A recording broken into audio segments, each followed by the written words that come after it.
Esta apresentação é um oferecimento dos amigos do Ministério da Amazing Facts.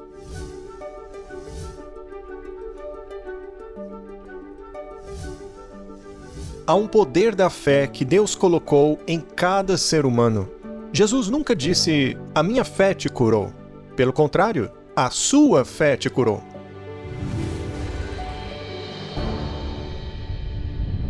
Hoje falaremos sobre a fé que move montanhas. Nós falaremos sobre isso porque Jesus disse o seguinte no livro de Marcos: Tende fé em Deus. Porque em verdade vos afirmo que, se alguém disser a este monte, ergue-te e lança-te no mar, e não duvidar no seu coração, mas crer que se fará o que diz, assim será com ele. Por isso vos digo que tudo quanto em oração pedirdes, crede que recebestes, e assim será convosco. Essa é uma grande promessa. Mas do que Jesus está falando? Lançar uma montanha para o mar por meio da fé? Bom, leiamos Miqueias 7,19. Tornará a ter compaixão de nós, pisará aos pés as nossas iniquidades e lançará todos os nossos pecados nas profundezas do mar. O que é então que nós movemos? Afinal, ninguém precisa jogar uma montanha no mar. O que precisamos jogar no mar é uma montanha de pecado.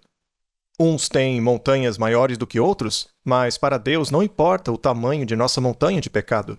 Pela fé em Cristo, essa montanha pode ser movida e lançada no mar. Você sabia que o ponto mais profundo no mar é a Fossa das Marianas? Tem 11 quilômetros de profundidade. A montanha mais alta é o Monte Everest, que tem cerca de 8 quilômetros. Ou seja, você pode submergir o Everest neste ponto do oceano. Ficaria totalmente coberto. E você pode submergir todos os seus pecados na misericórdia de Deus. Ela desaparecerá da vista de Deus. Ele lança nossos pecados nas profundezas do mar e coloca uma placa de proibido pescar. O tema de hoje é fé que move montanhas. Portanto, falaremos sobre este assunto da fé, porque é crucial para a nossa salvação.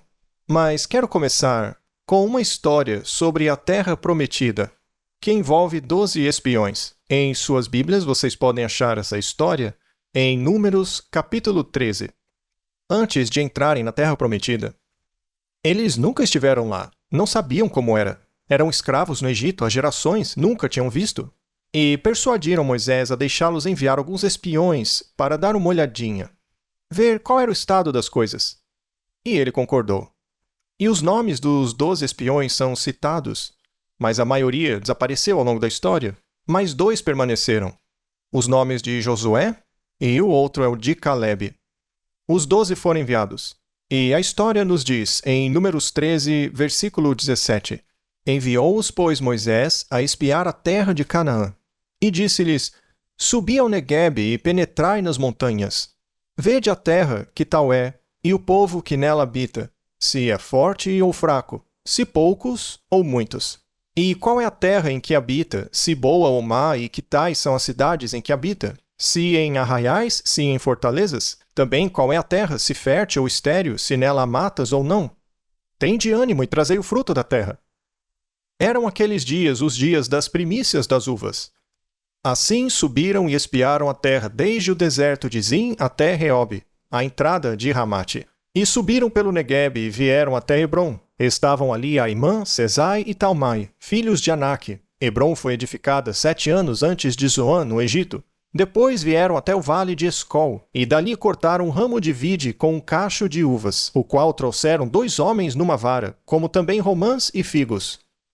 Esse lugar se chamou o Vale de Escol, por causa do cacho que ali cortaram os filhos de Israel. Bem, quando os espiões voltaram, vemos que há uma enorme diferença entre 10 dos espiões e 2 deles. 2 dos espiões chegam primeiro. Acredito que Josué e Caleb, trazendo consigo aquele enorme cacho de uvas. E disseram, a terra pela qual nos envias é uma terra que realmente mana leite e mel. Aqui está o fruto. E eles começam a jogar uvas grandes e vermelhas para todo mundo. Lá na Austrália eu vi uvas desse tamanho. Então eles estão lá, distribuindo uvas para todo mundo, figos, todo tipo de coisa gostosa. Eles queriam que o povo ficasse animado com aquilo. E o povo realmente estava feliz, mas aí chegaram os outros 10 espiões. E Josué e Caleb sabiam que aquilo não daria certo. Os outros chegaram falando mal. Quando começaram a caminhar pela terra prometida, Olharam para Jericó e pensaram: que muralhas enormes! Como vamos conquistar uma cidade com essa fortaleza? Isso vai ser impossível. Veja o tamanho do exército deles. Então eles chegam às montanhas de Hebron e veem o tamanho das pessoas ali. São verdadeiros gigantes. Como vamos conquistar uma nação dessas? E onde quer que fossem, viam problemas em tudo, esquecendo-se das promessas de Deus. Ora, mas aquele lugar se chamava Terra Prometida porque Deus havia prometido dá-la. E se esqueceram de quão longe Deus os havia trazido do Egito. Você já cometeu esse erro? Já se esqueceu do que Deus já fez por você, passando a questionar se Ele estará contigo até o fim? Os outros 10 voltaram dizendo: Não, a gente não vai conseguir. Todos sem fé. E a história continua ali no versículo 28. Então os 10 espiões começam o relatório. O povo, porém, que habita nessa terra é poderoso, e as cidades muito grandes e fortificadas. Também vimos ali os filhos de Anak. Os amalequitas habitam na terra do Neguebe. Os heteus, os jebuseus, os amorreus habitam na montanha. Os cananeus habitam ao pé do mar e pela ribeira do Jordão. Eu tenho certeza que o povo desanimou, porque Calebe chegou para acalmar o povo. Ora, por que ele faria isso? É porque já estavam reclamando. Ele os acalmou diante de Moisés e disse: Eia, subamos e possuamos a terra. Ele quis dar uma injeção de ânimo aqui. Vamos entrar na terra agora mesmo. Subamos e possuamos a terra, porque certamente prevaleceremos contra ela. Porém, os homens que com ele tinham subido disseram: Não podemos subir contra aquele povo, porque é mais forte do que nós. E diante dos filhos de Israel infamaram a terra que haviam espiado. Bom, esse é um resumo da história. Você quer saber quem consegue e quem não consegue? Quem acha que não consegue, não consegue. Mas se você acredita que Deus pode guiá-lo, você consegue. Todas as coisas são possíveis para os que creem. Nós podemos, disse Calebe. Já os outros, não podemos. E o que é triste é que todos eram membros da igreja. Quando falamos sobre tomar a terra prometida e conquistar montanhas por meio da fé, há pessoas na igreja hoje que dizem: Jesus só veio para te dar graça, para perdoar seu pecado. Mas não espere nenhuma mudança de vida ou vitória sobre o pecado. Apenas aceite a graça dele e se contente com isso e não se preocupe em se esforçar ou lutar para vencer a tentação, ou mesmo correr a corrida da vida. Essas pessoas acham que qualquer esforço na vida cristã é falta de fé. Isso é categoricamente mentira. A Bíblia é clara ao dizer que ter fé significa lutar o bom combate da fé. Calebe acreditava que eles podiam tomar a terra prometida e ele estava disposto a lutar. Davi acreditava que podia derrotar Golias. Não é à toa que ele correu em direção a ele e disse: Você vem contra mim com espada, lança e escudo. Eu venho contra você com o Senhor. A fé dele estava em Deus, mas ele tinha uma funda, uma pedra e um cajado. Portanto, a vida cristã é usar toda a capacidade que Deus te deu, confiando nele, seguindo em frente, confiando em Deus. Mas você deve entregar toda a sua capacidade humana para o Senhor. Precisa colocar em prática sua força de vontade, entregar o seu coração a ele. E é claro que há esforço envolvido. A própria Bíblia diz: resista ao diabo. Fuja da tentação. É claro que há luta envolvida. As pessoas precisam ser lembradas de que parte da conversão é lutar o bom combate da fé. Mas é preciso coragem para isso. O que aconteceu aos 10 espiões? Moisés tinha dito: não desanimem, tenham coragem. Acreditem. Mas eles desanimaram. Olharam para os problemas ao invés das promessas. Eles perderam a fé porque focaram no negativo. E nós passamos pelo mesmo problema hoje. Estamos na fronteira da Terra Prometida. E eu pergunto: será que o povo de Deus ainda acredita que Deus move montanhas? Vou mencionar alguns pontos que espero ajudar a ilustrar isso. Comecemos falando sobre o pré-requisito da fé. Por que a fé é importante? Não dá para ser salvo sem ela. Deus não diria isso a menos que fosse possível ter fé. Hebreus 11, verso 6. Sem fé é impossível agradar a Deus, porquanto é necessário que aquele que se aproxima de Deus creia que ele existe e que se torna galardoador dos que o buscam. Vejam, a fé é provavelmente o elemento mais importante da vida cristã. Qualquer coisa que uma pessoa faça para tentar ser um cristão não é nada se não tiver fé. A Bíblia diz, todo aquele que crê, João 3,16. Tudo se resume em acreditar em Deus. Veja o que Cristo diz em Mateus 6,30. Ora, se Deus veste assim a erva do campo, que hoje existe e amanhã é lançada ao forno, quanto mais a vós outros, homens de pequena fé. Quantas vezes Jesus não repreendeu a falta de fé deles? Mateus 8,26. Perguntou-lhes então Jesus, por que sois tímidos, homens de pequena fé? E em Lucas 18,8 lemos, aqui Jesus disse, quando vier o Filho do Homem, achará porventura fé na terra? O que Jesus queria aqui? Ele queria ver fé. Uma fé fraca se torna mais fraca pelas dificuldades, já a fé forte é fortalecida por elas.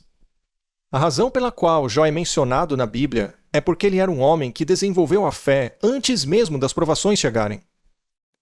Um certo homem foi a Jesus com o seu filho e disse, se tu podes alguma coisa, tem compaixão de nós e ajuda-nos. Mas Jesus respondeu, se podes? Tudo é possível ao que crê. Essa afirmação de que tudo é possível para Deus é repetida 4 vezes no Novo Testamento. O anjo disse isso a Maria várias vezes. Com Deus, tudo é possível. E tudo não é quase tudo, é tudo mesmo. Efésios capítulo 2, verso 8. Porque pela graça sois salvos mediante a fé. Abacuque 2, 4. O justo viverá pela sua fé. Gálatas, pois todos vós sois filhos de Deus mediante a fé em Cristo Jesus. Romanos, justificados, pois, mediante a fé, temos paz com Deus por meio de nosso Senhor Jesus Cristo. Espero ter lhes convencido de que ter fé é um pré-requisito para ser salvo. Temos que ter fé em Deus. Temos que acreditar em Deus. E isso nos leva a um ponto muito importante. Vou gastar mais tempo aqui. É sobre a prevalência da fé. Você pode estar pensando, mas Deus está tornando isso muito difícil? Eu não tenho essa fé sobrenatural, eu simplesmente não sou uma pessoa de fé. Mas não é assim. Todos são capazes de ter fé. A pergunta é, em que você a põe? Isso está na Bíblia, Romanos 12, versículo 3. Segundo a medida da fé que Deus repartiu a cada um. E a salvação não é apenas ter fé, a salvação vem pela fé no Senhor. Quando as pessoas eram curadas por Jesus, ele nunca dizia, a minha fé te salvou. Pelo contrário, a sua fé te salvou. Esperamos que esteja sendo abençoado pelo tema de hoje. Se desejar aprender ainda mais, não se esqueça de solicitar o brinde gratuito de hoje. Certamente será uma bênção que vai mudar sua vida. Temos um livreto digital inspirador que gostaríamos de lhe presentear. Você pode baixar uma cópia digital diretamente para o seu computador ou dispositivo móvel. Para receber sua cópia gratuita, acesse o site apresentado ou ligue-nos no número que aparece na tela. Agora está ainda mais fácil estudar a Palavra de Deus com a Amazing Facts, onde e quando você quiser e, acima de tudo, compartilhá-la com os outros. Gostaria de conhecer o plano de Deus para nosso mundo devastado, conforme revelado pela profecia bíblica? Quer soluções práticas e confiáveis para os maiores desafios de sua vida? Motivantes e esclarecedores, os manuais de estudos da Amazing Facts trazem 27 lições temáticas baseadas na Bíblia, com belas imagens e respostas diretas, fáceis de entender. Cada manual de estudos apresenta respostas bíblicas relevantes para as perguntas mais importantes de sua vida. Como posso ter relacionamentos mais saudáveis? Como e quando Jesus voltará outra vez? E muito mais. Não deixe seu futuro ao acaso. Transforme sua vida com as verdades extraídas dos manuais de estudos bíblicos da Amazing Facts. O que você está esperando? Peça seu kit completo de manuais de estudos hoje mesmo, acessando aflivraria.com.br.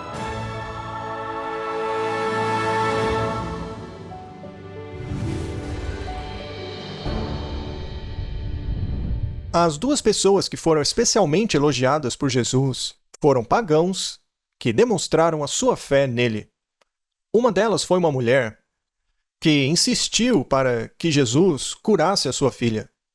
Ainda que Jesus a estivesse mandando embora, ele estava testando a fé dela, dizendo, olha, não posso tirar a comida das crianças e dar aos cães. Sim, mas os cachorrinhos comem das migalhas, disse ela. Mulher, grande é a sua fé. Sua filha está curada. Ele fez assim para ensinar algo aos discípulos. Já o outro é o centurião romano. Você nem precisa vir à minha casa. E então Jesus disse para o povo ali, nem mesmo em todo Israel eu vi essa fé. 2 cegos se aproximaram de Jesus e disseram, Senhor, Por favor, abra os nossos olhos. E ele disse, que seja feito conforme a tua fé. Parece uma tarefa muito difícil, né? Jesus está dizendo que, se tivermos fé nele, todas as coisas são possíveis. E eu não estou dizendo para você comprar um bilhete de loteria e ter fé que vai ganhar. Não é esse tipo de fé. A lição principal que Jesus quer que aprendamos sobre o poder da fé é a de que, por meio da fé nele, é a de que podemos mover montanhas, para podermos obter vitória sobre os nossos pecados, para sermos transformados. O propósito do plano da salvação, disse o anjo, é que ele se chamaria Jesus porque salvaria o povo do quê? De seus pecados. Deus quer que tenhamos fé para sermos salvos e transformados. Muitas vezes, nas batalhas da Bíblia, o povo saiu para a peleja confiando no Senhor, e eles venciam. Muitos perguntam por que o Antigo Testamento é cheio de guerras. Todas essas batalhas ilustram a nossa batalha com o diabo. Não importa se o inimigo tinha 20.000 soldados e eles apenas 10. Querem ver um exemplo? Sansão. O Espírito do Senhor o habilitou a vencer um exército. Não existe derrota com Deus. Quando estamos com Deus, somos sempre a maioria. Quando Jonatas e o seu escudeiro foram atrás dos filisteus, ele não se importou em ser a minoria. Deus estava com ele. Eles avançaram em fé e obtiveram a vitória. Apenas 2 homens venceram vários, porque tiveram fé. Portanto, há essa prevalência da fé que vemos na Bíblia toda. E o Senhor quer que demonstremos isso. Agora temos a produção da fé. Agora já sabemos da importância da fé. Mas a minha fé é pequena. Como posso aumentá-la? A Bíblia responde. Os discípulos foram a Jesus e disseram: aumenta-nos a fé. E Jesus respondeu: impossível, você nasce com uma certa medida e isso é tudo. Ele não disse isso. A razão pela qual eles pediram mais fé é justamente porque, de acordo com Jesus, é possível ter a nossa fé aumentada. Mas como funciona? De sorte que a fé é pelo ouvir, e o ouvir pela palavra de Deus. À medida que você lê a Bíblia, a sua fé cresce. O que nos leva a outra questão importante sobre como podemos aumentar a produção da nossa fé. Veja a história de Davi e Golias. Quando Davi disse ao rei Saul: acredito que eu posso derrotar o gigante, o rei disse: ele é um soldado desde a juventude, você é apenas um jovem. Ele é o dobro do seu tamanho, por que acha que pode vencê-lo? Davi não disse aquilo porque ele tinha uma fé cega. A fé de Davi era grande porque tinha evidências. Quando cuidava das ovelhas do meu pai, disse ele, um urso apareceu, e Deus me deu força e o espírito para matá-lo.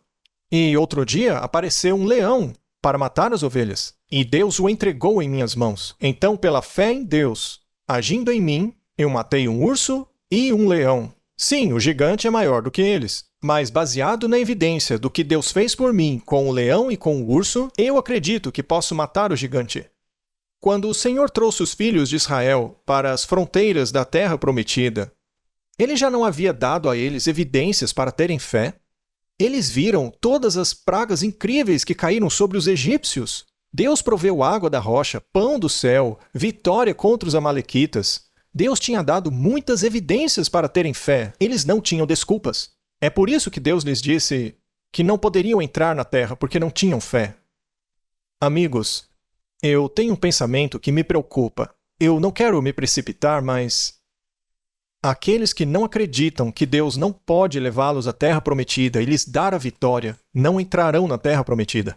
Você deve crer que o seu Jesus é mais forte que o diabo. Ninguém tem dificuldade em ter fé no diabo. Todo mundo glorifica o diabo o tempo todo dizendo: ele me fez cair, ele me venceu. Estão convencidas de que o diabo tem poder sobre a vida delas. Mas, meu amigo, você não acha que Jesus é mais forte do que ele? Afinal, a Bíblia diz: maior é aquele que está em vocês do que aquele que está no mundo. Portanto, por meio de Cristo, somos capazes de obter a vitória e conquistar a montanha. Portanto, podemos ter mais fé. Mateus capítulo 7, verso 20. Pois em verdade vos digo que, se tiverdes fé como um grão de mostarda, direis a este monte: passa daqui para acolá, e ele passará. Nada vos será impossível. Mas esta casta não se espelhe senão por meio de oração e jejum. Então, o que fazer? Ler a Bíblia para ter fé? Contemplar aquilo que Deus já fez em sua vida também aumenta a sua fé? E a oração aumenta a sua fé? Bom, quando você ora e sua oração é respondida, sua fé aumenta. Você já teve alguma oração extraordinária respondida por Deus e depois pensou: uau, não preciso duvidar. Ele é muito poderoso, já respondeu tantas das minhas orações. A fé vê o invisível, crê no incrível e recebe o impossível. Muito bem, agora eu quero falar um pouco sobre o veneno do pessimismo. Podemos ler aqui em Mateus 4:3. Então o tentador, aproximando-se, lhe disse: Se és o Filho de Deus, manda que essas pedras se transformem em pães. O que foi que ele disse? Se. Para o diabo, sempre tem o se. Quando Jesus estava pendurado na cruz, o ladrão à esquerda disse: Se você é o Filho de Deus, salve a si mesmo e a nós. Também teve o sumo sacerdote no julgamento de Cristo, que disse: Se você é o Filho de Deus. A palavra se parece denotar um pouco de dúvida. Deus não quer que você tenha dúvidas, Ele quer que você tenha fé. Tiago, capítulo 1. Quando alguém vai ao Senhor, querendo libertação, ele disse: Peça, porém, com fé, em nada duvidando. Pois o que duvida é semelhante à onda do mar, impelida e agitada pelo vento. Não suponha esse homem que alcançará do Senhor coisa alguma. Homem de ânimo dobre, inconstante em todos os seus caminhos. Oremos dizendo: Senhor, perdoa a minha incredulidade. Comece a acreditar que Deus pode. Sabe, é muito importante que nós demonstremos uma atitude mais positiva. Muitos cristãos são negativos uns com os outros, mas Cristo espera que demonstremos ânimo. Abraham Lincoln disse: Nós reclamamos porque as rosas têm espinhos, mas devemos nos alegrar porque os espinheiros têm rosas. Existem várias variações desta citação. Então nós temos que aumentar a nossa fé para evitar o veneno do pessimismo. Não fique constantemente alimentando a sua dúvida. E há também a perseverança da fé. A fé não é algo que acontece de repente. A fé representa persistência. Foram 40 dias explorando a Terra Prometida. E mesmo vendo que lá havia aqueles gigantes, mesmo vendo os grandes muros de Jericó, mesmo vendo as melhores armas que eles tinham e muitas outras coisas, mesmo tendo visto tudo aquilo, Caleb e Josué persistiram em acreditar em Deus. A fé persiste. Como se move uma montanha? Uma formiga pode fazer isso. Basta carregar um grãozinho por vez. É só persistir. 1 Timóteo 6,12. Combate o bom combate da fé. Veja só, é uma luta, é uma batalha. Toma posse da vida eterna. Eu gosto da linguagem que Paulo usa aqui. É meio que a história de Jacó quando agarrou-se ao anjo, dizendo: Não vou deixar você ir, a menos que me abençoe. Agarre as promessas de Deus, apegue-se a elas. Agarre-se aos chifres do altar e implore por misericórdia. A gente desiste muito fácil. Ore persistentemente. 1 João capítulo 5. Porque todo o que é nascido de Deus vence o mundo. E esta é a vitória que vence o mundo. O que é? A nossa fé. Quem é o que vence o mundo, senão aquele que crê ser Jesus o Filho de Deus? O pregador Spurgeon dizia: um pouquinho de fé eleva sua alma ao céu, já uma grande fé traz o céu para sua alma. George Miller também era um grande homem de fé. Ele disse: a fé não opera no reino das possibilidades. Não há glória para Deus naquilo que é humanamente possível. A fé começa onde o poder do homem termina. Diga: Senhor, não tenho força, eu não consigo. É aí que você dá permissão para que Deus comece a agir. A nossa maior fraqueza está em desistir. A maneira mais garantida de se obter o sucesso é tentar mais uma vez. Você provavelmente já ouviu aquela frase famosa dita por Thomas Edison, que costumava dizer que o sucesso é a combinação da tentativa e do hum. Às vezes nós não queremos o impacto, mas a luta faz parte da vida cristã. Temos que lutar em oração. E finalmente, esta aqui é uma citação muito boa. Veja: podemos ser derrotados apenas pela deserção. Com Cristo e para Cristo, a vitória é certa. Podemos perder a vitória pela fuga, mas não pela morte. Feliz é você se morrer em batalha, pois após a morte você será coroado. Mas ai de você se, ao abandonar a batalha, perder ao mesmo tempo a vitória e a coroa. Muitas pessoas acabam desistindo por um pequeno alívio temporário. Elas se rendem ao diabo. Amigos, há poder na fé. Quando você acredita, tudo é possível. Veja, eu não contei o resto da história. Ela está lá no livro de Josué.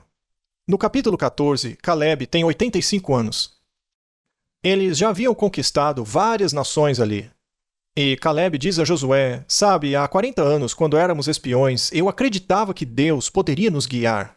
Eu tinha visto essas montanhas, com esse solo lindo, fértil, à luz do sol, onde hoje chamamos de Judeia, a área de Hebrom, mais conhecidas como as Montanhas de Anaquim, o lugar dos gigantes. Caleb disse, eu tenho 85 anos agora, mas eu estou forte, eu estou pronto para lutar. E ele diz as famosas palavras, dê-me esta montanha. Ele acreditava que com fé poderia conquistar uma montanha. Josué permitiu.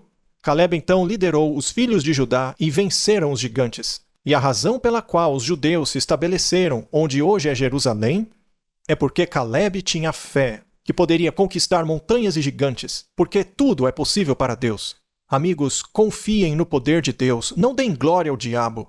Jesus disse que pode libertar você, ele pode salvá-lo dos seus pecados e lançar essa montanha no mar. Você acredita na promessa de Jesus? Afinal, como será o retorno de Cristo?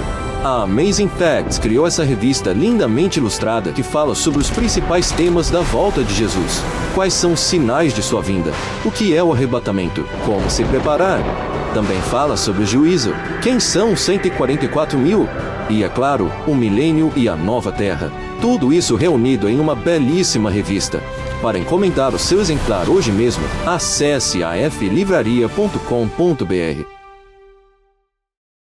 A Amazing Facts impactou minha vida. Louvo a Deus pela Amazing Facts. A Amazing Facts transformou tudo. Todo esse processo de chegar onde estou. A Amazing Facts tem sido... Eu me senti bem, não me senti condenado. Comecei a ler a Bíblia. Eu me batizei na Igreja Adventista do Sétimo Dia. Eu vi que a vida era muito mais do que aquilo que eu pensava. É Deus quem está operando. A mensagem foi tremenda. Siga a Cristo onde quer que ele for. Amazing Facts. Há mais de 60 anos proclamando a mensagem de Deus em todo o mundo. Aí apareceu o logotipo da Amazing Facts. Eu já ouvi muitos pastores diferentes, mas essa tinha sido a primeira vez em que ele disse alguma coisa que eu tive que pegar a minha Bíblia. Sabe, eu nunca tinha ouvido isso antes, e quando eu comecei a ler, eu não queria mais parar. Eu comecei a dar estudos bíblicos, e cada um dos meus amigos começou a mudar, inclusive eu. Eu me perguntava por que aquilo tinha acontecido comigo. Aí Deus me alcançou e eu comecei a enxergá-lo como pai. Eu perdi tudo. E foi então que eu percebi que faltava Deus na minha vida. Eu fui no seminário profético, que abriu a minha mente. Aquela mensagem foi tão poderosa, tão irrefutável, que eu pensei, isso é a verdade. É incrível. Há mais de 50 anos, a Amazing Facts tem transmitido com ousadia a verdade da Bíblia em todo o mundo, em resposta à comissão de Jesus de pregar o Evangelho a cada nação, tribo, língua e povo. Obrigada pelas suas orações e apoio.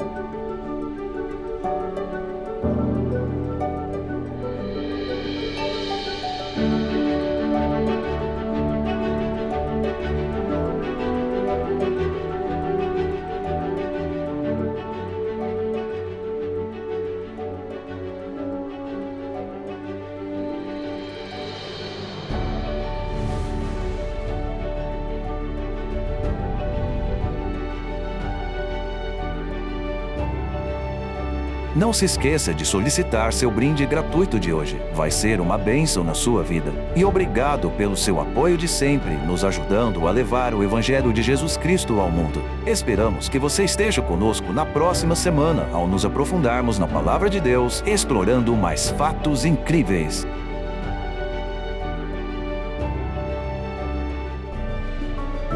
Esta apresentação foi um oferecimento dos amigos do Ministério da Amazing Facts.